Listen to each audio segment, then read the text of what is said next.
अगर कोई क्रीम बिना सही एक्टिव के पिगमेंटेशन ठीक करने का दावा करे, तो समझ लीजिए वो आपको बेवकूफ बना रही है। क्योंकि पिगमेंटेशन ब्रांड से नहीं जाती, पिगमेंटेशन जाती है सही टाइप की पिगमेंटेशन के लिए सही एक्टिव और सही मात्रा से। मेलाज्मा, एक्ने मार्क्स और डार्क स्पॉट, ये तीनों अलग अलग तरह की पिगमेंटेशन हैं और तीनों का ट्रीटमेंट भी अलग होता है।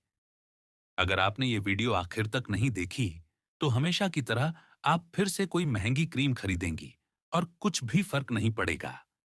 और फिर आप कमेंट्स में लिखेंगी, सब कुछ ट्राई कर लिया लेकिन कुछ काम नहीं किया।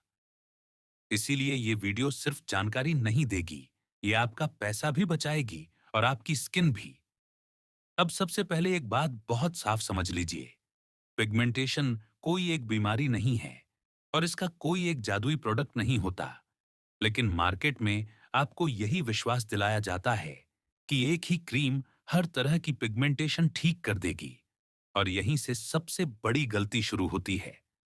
ज्यादातर क्रीम्स पिगमेंटेशन के कारण पर काम नहीं करती। वो सिर्फ ऊपर की स्किन को थोड़ा ब्राइट दिखा देती हैं, लेकिन अंदर चल रही पिगमेंटेशन की प्रक्रिया वैसी की वैसी रहती है। इसीलिए जैसे ही आप क्रीम बंद करते हैं, पिगमेंटेशन फिर से वापस आ जाती है। अब एक जरूरी सवाल, आपकी पिगमेंटेशन किस टाइप की है? क्योंकि जब तक आप ये नहीं जानेंगे, तब तक आप कितनी भी महंगी क्रीम क्यों ना लगा लें, रिजल्ट नहीं आएगा। आमतौर पर पिगमेंटेशन तीन मुख्य कारणों से होती है।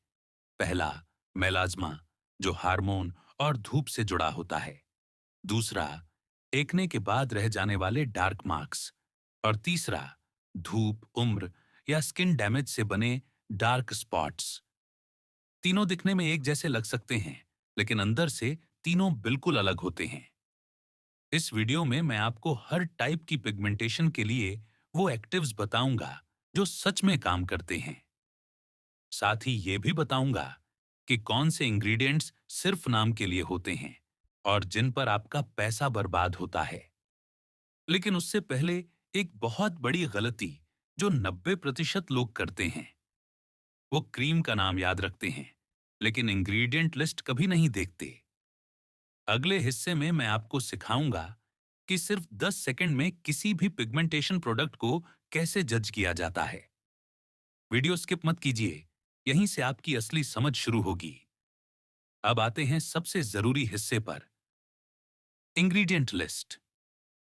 क्योंकि सच ये है, क्रीम का नाम, पैकेजिंग और डर्मेटोलॉजिस्ट रिकमेंडेड सब आपको गलत दिशा में ले जा सकता है, लेकिन इंग्रेडिएंट लिस्ट कभी झूठ नहीं बोलती। सबसे पहला नियम, जिस एक्टिव से पिगमेंटेशन ठीक होने का दावा किया जा रहा है, वो इंग्रेडिएंट लिस्ट में ऊपर होना चाहिए।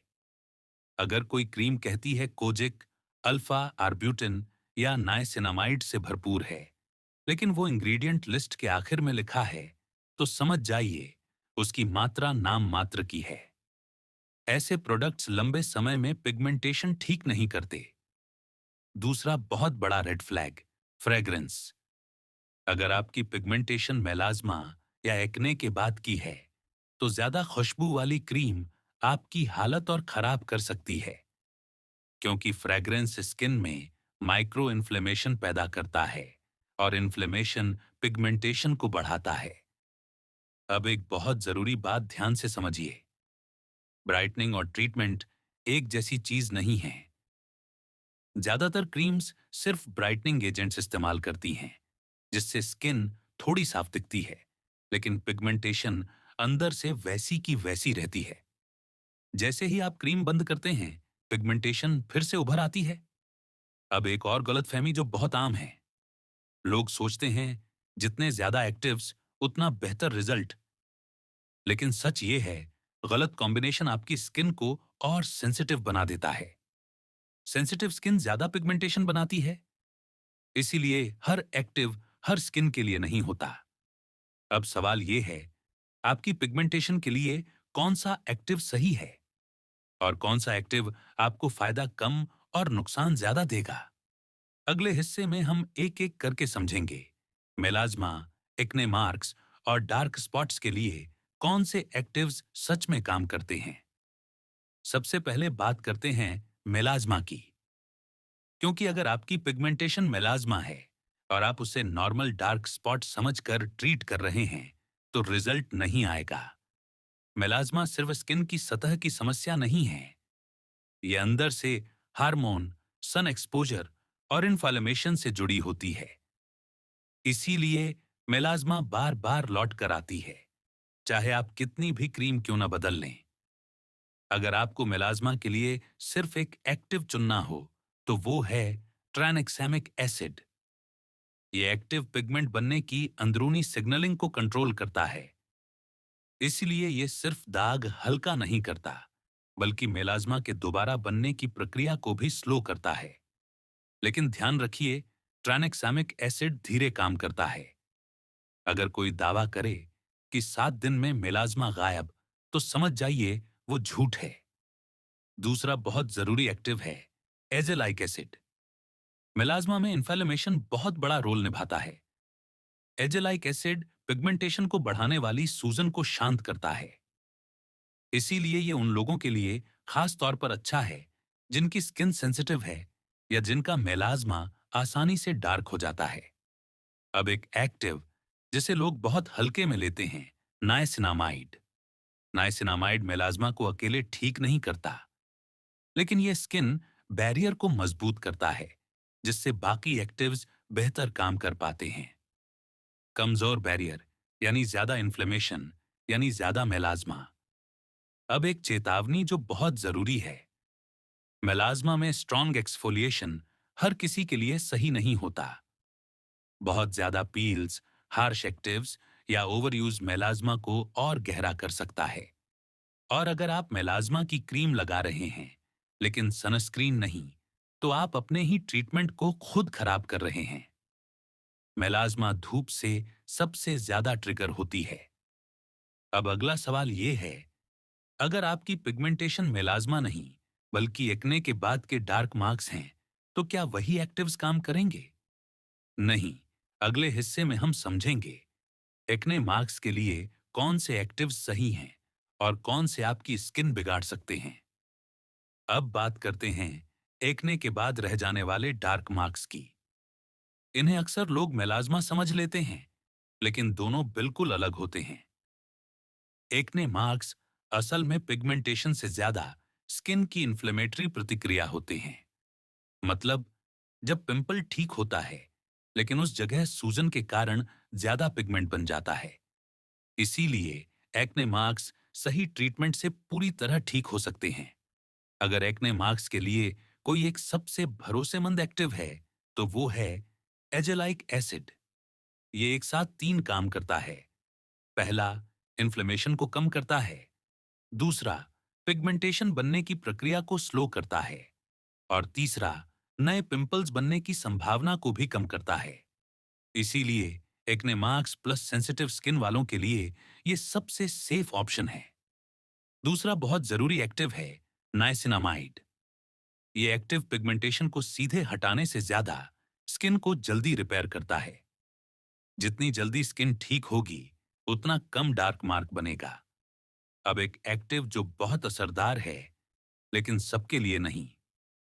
रेटिनॉइड्स स्किन सेल टर्नओवर बढ़ाते हैं।